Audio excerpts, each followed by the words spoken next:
It is an incredible honor to be a part of this symposium today and to be a part of this panel of such incredible luminaries. What I want to do today is share with you two very small, very modest pilot projects which we have been running for the last couple of years at the nonprofit company where I am the medical director, called Advocates Incorporated, which are an attempt to adapt these beautiful principles that Mary so wonderfully articulated to the realities of life on the ground here in the United States. And the two projects are, first, the Collaborative Pathway, which is an attempt to provide services to people at the start of their psychiatric experience and thereby hopefully bend the curve away from chronicity. And the other is a project to provide open dialogue services to people who have had difficulties for a long time, who are receiving services from the Department of Mental Health, and whose difficulties have, for lack of a less ugly word, become kind of chronified, and their treatment a little bit stale. And we hoped that using open dialogue services might infuse hope and help for them, and hope and help for us. And the essential question in both of these projects is, can we bring Tornio to Framingham? Because as you can imagine, Framingham ain't Tornio. It is vastly more linguistically, racially, socio-culturally, and in every other way diverse. And the range of services available in Tornio is much greater and a whole lot better coordinated than here in the States. And yet, at the same time, I think from the very beginning that my colleagues and I heard about open dialogue through the fantastic work of Robert Whitaker, who, thank goodness, introduced me to Mary Olson. I started to say, almost as soon as we heard about open dialogue, for me and my colleagues, there was a little bit of a shock of recognition that what we were trying to do at Advocates had a lot of commonality with the work in Tornio. We're a full-service nonprofit company. We provide all kinds of services for people with psychiatric challenges, and a range of outpatient services and employment supports and that kind of stuff. But the other thing is, we have a 24-hour, 365-day-a-year mobile crisis team that is capable of seeing people in their homes or in jail or in emergency rooms, wherever the need be. And we are informed, like a lot of our sister organizations, by a very holistic, recovery-oriented, person-centered clinical philosophy. You know, we really want to see people as people and not as diagnoses. We want to emphasize people's abilities and not their disabilities. And we believe deeply that recovery is possible. So we thought, wow, maybe we could do this with tools we have around the house. The other beautiful idea, of course, was, even though I like to think that Advocates is like this super special place, which I think in some ways it is, the truth of the matter is that there are these gems of nonprofit companies, very similar to this, filled with people, you know, just kind of like us, who have the same kind of intentions. So what really excited us was the idea that if we could do it here, you know, it could be done in a lot of other places, and this might help bring things to scale. The other thing is, Mary didn't really emphasize this too much, but I think she would agree, that open dialogue uses a crisis model, not a disease model. When we encounter someone in crisis, we don't think of them as being at an early stage of a disease, and we don't want to recruit them into a treatment plan. Instead, we approach the problem sort of in the time-honored crisis intervention way. That is, that when a person is in crisis, what they need is TLC. They need comfort, they need reassurance, they need helpful, friendly, kind people. And they also need people who are kind of optimistic. You know, crisis clinicians generally believe that crises get better. And we especially believe that if we can wait till the morning to make decisions rather than in the middle of the night, that things are going to look better in the light of day. If we have a cup of coffee, if we bring in the person's family, most of the time we're not going to wind up having to hospitalize that person. So one of the ideas is to slow things down and take your time. And in a crisis intervention model, there's a strong idea that the premature imposition of a diagnosis can interfere with the natural resolution of the crisis. There's an appreciation that the language of mental health, the language of psychiatry, no matter how accurate it might or might not be, there's a quality of violence about it. So really, there should be a relationship before there's a diagnosis. And the business of crisis psychiatry is to provide that. Mary also didn't emphasize one of my other absolute favorite ideas of open dialogue, and that is that the goals of open dialogue are to help the person restore their grip on life. That's a gorgeous concept. It means having your life centered in the world and not in the mental health system.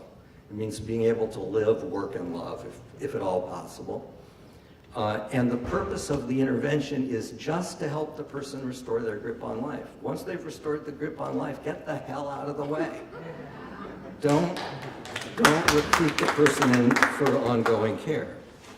So the timing of this was unbelievable. Not only did Robert Whitaker come into my life, but we also were able to get grant support from the Foundation for Excellence in Mental Health Care, or as it's known around my house, the Blessed Foundation for Excellence in Mental Health Care.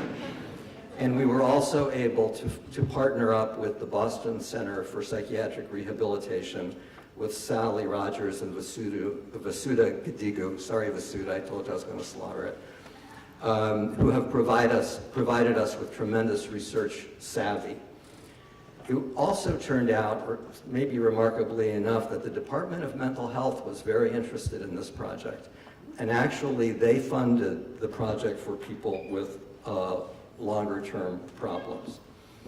We had the world's greatest training with Mary and her faculty. It was an absolute dream come true to have time with Mary, but also time with Jaakko Sekula and Birgitta and Marku and Peter Rober and others. It was just a fabulous experience, and I cannot recommend it highly enough to you.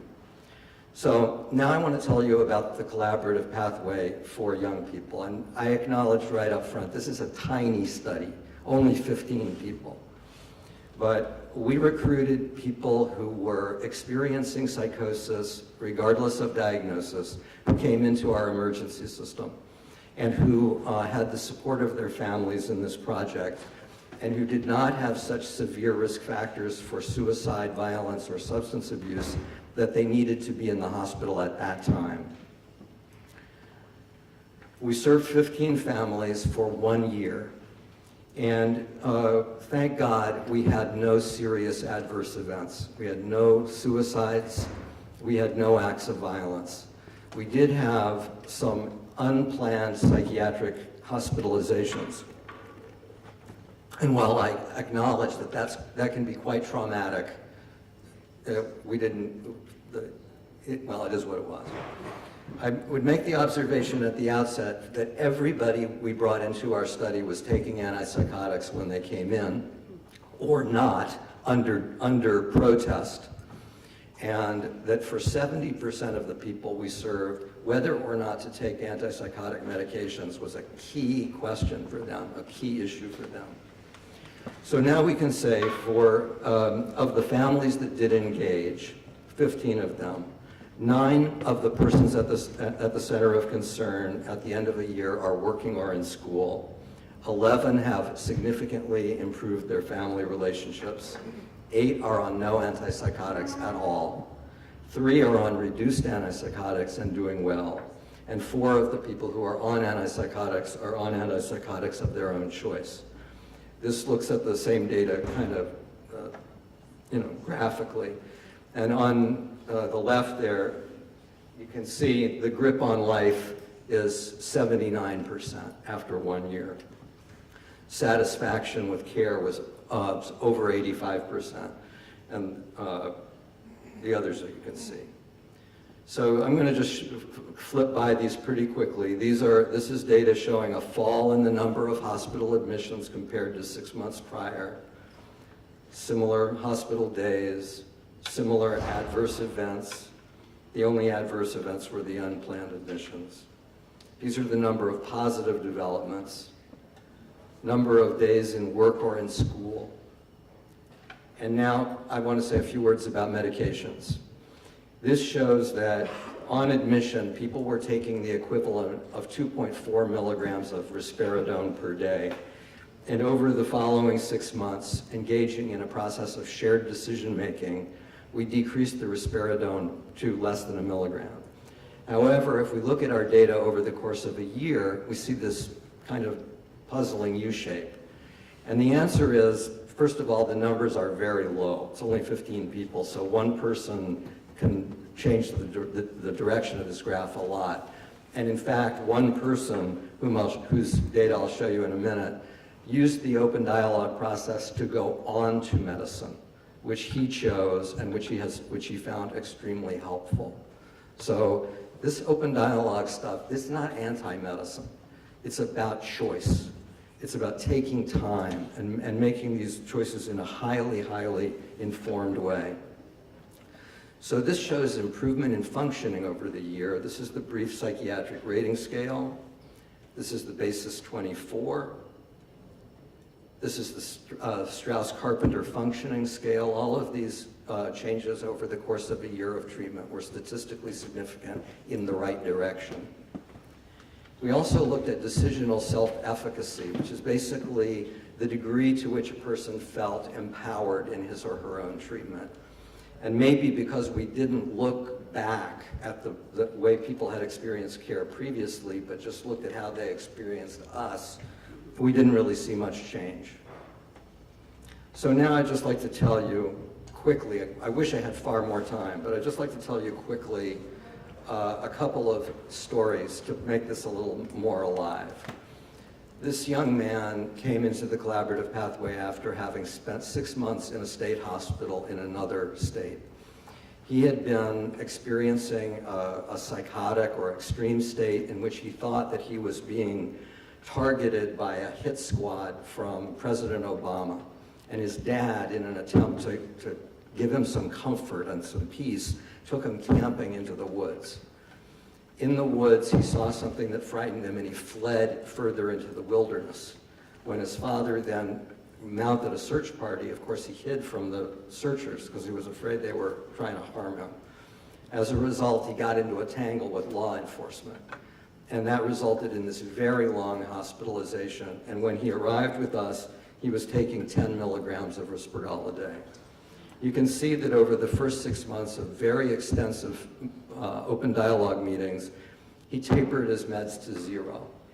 His difficulties returned, and he had a couple of brief hospitalizations, eventually winding up on a very small dose of an alternative medicine that he chose. And he's been doing absolutely great. He came to see me 2 weeks ago to tell me that he was working full-time in a job in which he had won a major award, and he was dating somebody he loved who loved him back. And you know what that means, folks. He had a house, a job, and a date on Saturday night. So this is the other guy I mentioned, who came in who really absolutely wanted no medicine.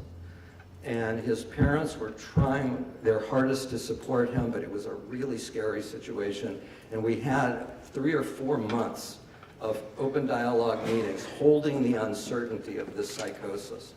But I think deepening the bonds between him and his folks and between them and us, eventually he decided to go on these whopping doses of meds and did really well. Now, about a year later, now he is starting to go off and find alternative medicine. And this is the last person I'll tell you about, and then I want to shift gears. This is a young guy who came to us with a diagnosis of schizophrenia, who was having impulses to kill his family. And because these were so scary, and this happened around the time of Adam Lanza, I don't know who was more scared, his family or his doctors. but his doctors gave him a hell of a lot of medicine. And as we got to know this family and got to know them really well, over time, our diagnosis of this young man shifted from schizophrenia to obsessive compulsive disorder. And after a while, we convinced him to try getting off the medicine, which he was afraid to do because he found it actually helpful. But over time, he got off the medicine entirely, has been off antipsychotics for many, many months, and is really doing well. So now I want to shift gears and tell you a little bit about open dialogue for longer term people, and then I want to wind up with some lessons learned. So the open dialogue for the longer term folks, we offered this to people who were either having a really hard time or were very unhappy with services, or in one case, somebody who was brand new to DMH and they were hoping that if they had open dialogue, they would bounce off. But the other thing is we served 2 families in this program who didn't qualify for the collaborative pathway. These were 2 families who had traveled really a long distance internationally to try to find open dialogue services. This is, people all over the world want this, and it's very hard to find. So they traveled long distances for open dialogue, and we served them both, and they both had really bad outcomes, about which I'll say more in a moment. So in this pathway, we have served 15 people as well, and for 9 of the people we've served, it's been really good. They've really enjoyed it, they've really liked it, their families have loved it, and we've seen some variable outcomes, but some quite heartening. This is hospital days over time, so there has been less hospital use. And overall, the people tell us that they feel much more heard, much more respected, that the families feel radically more included. In one of the people we were working with who was chronically suicidal and it was almost unbearable to the staff members who were supporting her, meeting as a network with the staff members in the role of family was really, really helpful. And one individual actually was able through this process to accept more help, and his hospital days actually went up. This is a young woman who had spent 2 years in a state hospital before she came into this program. And you can see, this is a graph of her hospital days. And although it was a little tough there in the first 18 months, now she is doing marvelously. And one of the lessons learned about this young woman, although she would credit open dialogue a lot, the other thing is that through the open dialogue process, she got connected with a DBT therapist she loves. So open dialogue, it isn't necessarily the whole story, but it creates a forum in which the story can be built. So the poor outcomes occurred in these 2 families, and I think our hearts were in the right place. We wanted to try to extend services to these people, but it's right at the heart of open dialogue that you meet with a person with their network, and you can't bring your whole network international. So that was problem number 1. Problem number 2 was that in both cases, the family members were absolutely convinced that they wanted their loved one off of all antipsychotic medicine, and they were convinced that the difficulties that their loved one was having were due to the psychiatric medications. Whether that's true for some people or not, I wouldn't argue, but for these 2 particular young people, when their medicines were decreased, things got very dangerous very fast. So the take-home message here for me is to be careful and not to imagine that dialogue is necessarily the answer to everything. I'm going to, in the interest of time, skip over this story. If I had time, I'll come back to it. But I want to just share with you the lessons learned. So the first lesson learned, I hope, is that it is safe to do this in the US context.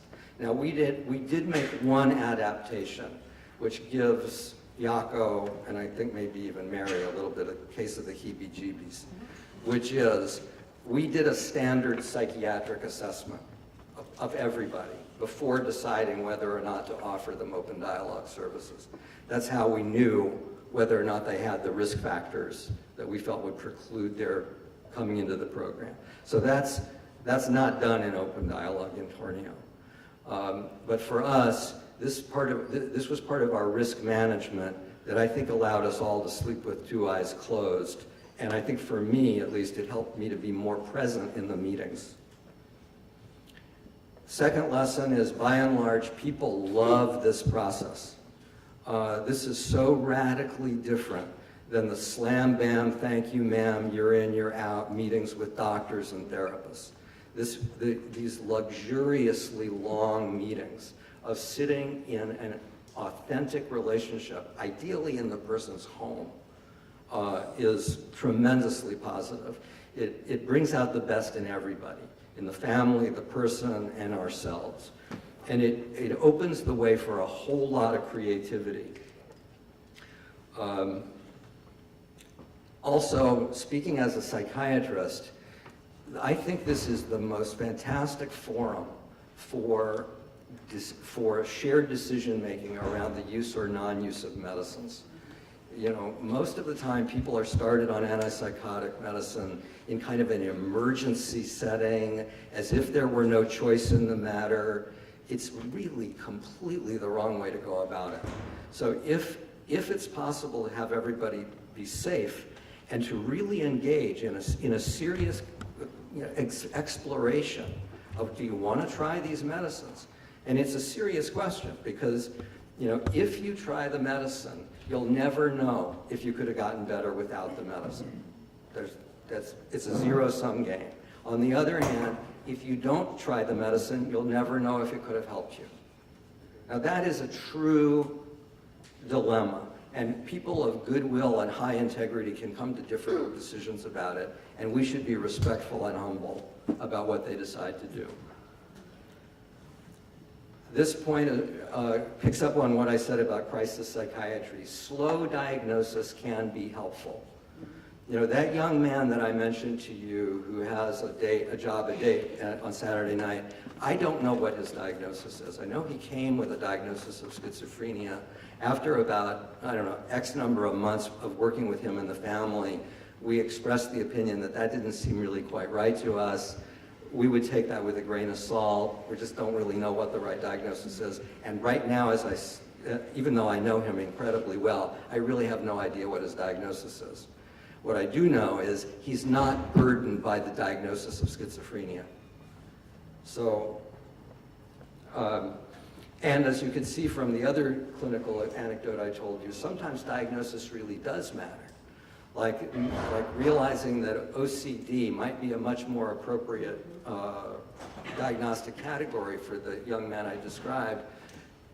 That was a difference with a difference. I mentioned that open dialogue is fantastic for connecting people with resources like DBT. It's also really great for connecting people with employment supports, giving them a range of pharmacotherapy from which to choose, and also to consider whether they want other forms of psychotherapy like CBT. So a couple of other points. This is more in the realm of just an admission of another thing that I do that even my own team doesn't agree with, but I have to acknowledge that I do it. And that is that, in contrast to my Finnish colleagues, I tend to explain everything I'm doing. And I explain, I don't know that I've actually gone through all of Mary's 12 principles, but I come close. Explaining what open dialogue is, what we're doing, why we do it, et cetera, et cetera. And my rationale for this is I just feel like the mental health system for years and years and years has been this opaque, weird, scary system, whether you're talking about psychoanalysis or neurodegenerative hypotheses. And the more we can just, explain it. This is what we're doing. To me, the better. But when I tell that to my Finnish colleagues, they either, I guess, shrug would be a good way to put it. But very much in keeping with Finnish practice, we really try to practice two things. One is radical hospitality, and that is, friendliness, warmth, generosity, neighborliness, down-to-earthness. And the other is radical humility. I think that one of the cardinal principles of open dialogue, as you know, is the tolerance of uncertainty, not going to a diagnosis. But another is avoiding what I like to call pernicious certainty. And that is the pernicious certainty of it's a brain disease, or it's a this or it's a that. Nobody knows what this is. We should stand in awe of psychosis. We should bring our best selves and our best intentions, but we shouldn't bring certitude. That's where the mischief really starts. And it almost doesn't matter what model the clinician is in. If they've fallen prey to pernicious certitude, look for the exit. Other lessons learned, the idea in open dialogue that you need two clinicians is absolutely true. If you practice alone, you can still use dialogical principles, and it's really great. And you should definitely do it. But there's something completely awesome about being in one of these meetings with a colleague and being able to reflect to your colleague about what your inner kishkas are telling you and letting the family hear it, giving them the last word. The other thing is we've unfortunately not had enough money for me to go to the family home for network meetings. But this has had an unexpected benefit. For one thing, the meetings in the family home, I've been told, are just absolutely wonderful, that changes the dynamics entirely, makes it very non-clinical. But the other thing is it keeps the doctor out of it. And when I'm in the meetings, as friendly as I try to be, and as dialogical as I try to be, a lot of the time, the person at the center of concern and the family members want to talk to me, the doctor, about the medicine. So having me not around, I think, has been a real plus.